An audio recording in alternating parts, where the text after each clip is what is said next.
From Dogs by Nature. So these are the Browns' undrafted free agents that we know of, and it's a developing list.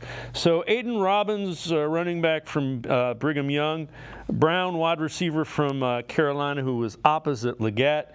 You got Welsh, tight end from Wyoming. Javion Cohen from Miami was a guy that a lot of people thought would get drafted, another guard.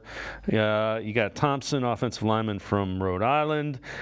Sundell, offensive tackle from North Dakota State. Then on defense, another linebacker, Reed from Weber State. Edmonds, safety from Arizona State, and Dyshawn Gale, a defense back from San Diego State.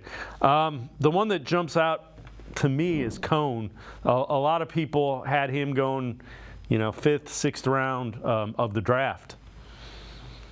Yeah, people like to grade their mock drafts, and I'm not tooting my own horn here, and I don't even know if it counts, but I had the Browns taking him in like the 5th or 6th round, and then they wound up, I guess agreeing to terms to sign him as a undrafted guy. So he had a good profile. When you look at his strengths and weaknesses and you read the scouting reports, he felt like somebody the Browns could be interested in to come in and get younger at that guard spot, just like they did with Zinter.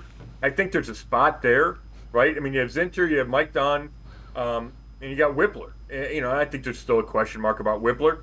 So, I could certainly see Cohen sticking on the practice squad.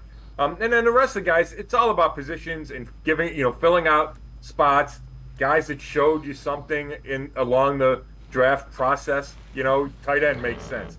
Yeah, that receiver room makes sense. Running back, right? It feels like you can always find a running back, unsigned running back, maybe even a tryout guy that catches your eye and sticks around. Whether or not he makes the team, but he stays through out the offseason, stays through training camp, maybe winds up on your practice squad.